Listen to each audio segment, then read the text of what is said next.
Greetings, everyone. My name is DeAndre Richardson. I'll be talking about Chapter 3.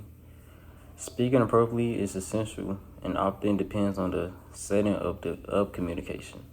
What guidelines would you suggest for various environments, such as a retail business, a classroom, a sporting event like a Little League game, a conference, religious retreat, or a hip hop concert? I would say when speaking appropriately, it really depends on the setting you're in.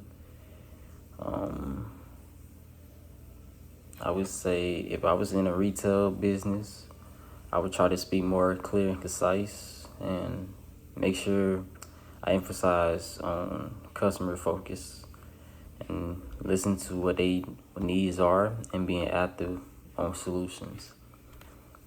Having positive language when it comes to speaking in a retail business setting, having a respectful tone and keeping a professional demeanor, which means maintaining a professional appearance and attitude. When it comes to a classroom, I try to make sure I stay engaged and attentive, make sure I have eye contact and I listen active, and try not to interrupt anybody. Try to make sure I speak clear and concise and not use any slang, and keep respectable language when it comes to talking to anybody in the classroom. Making sure I'm collaborative and make sure that I speak positive and supportive of others when it comes to being in a classroom. In a Little League game, I would just say being encouraged and positive, having clear instructions and being respectful when it comes to talking to any player, coaches, or parents, wherever. That's how I was when I did wrestling and I coached my high school team. I try to make sure I was respectful, positive, and uplifting when it comes to talking to them and keeping them focused.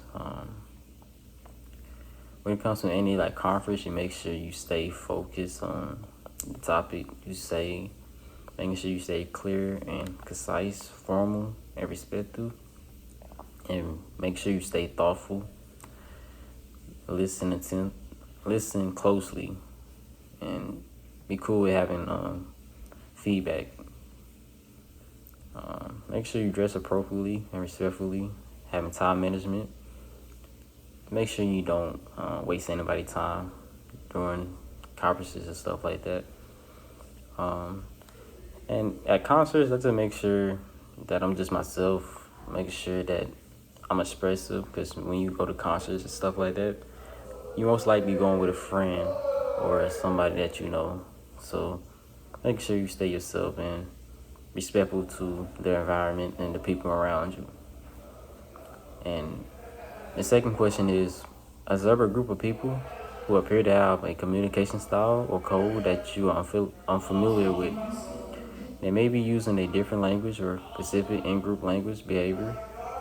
How can you interpret the conversation you observe to avoid making incorrect conclusions about what they are discussing? To avoid misinterpreting a unfamiliar communication style, I try to focus on observing their overall nonverbal cues, just body language and the context of the situation, rather than trying to decipher words that they are saying and phrases that come up to my. I try to look for recurring patterns in their body language, tone of voice, and gestures, which might offer clues about their relationship and topic of their discussion, and try to gauge the overall emotional tenor of the conversation, which might indicate a lighthearted chat, a serious chat, or just a playful exchange with me to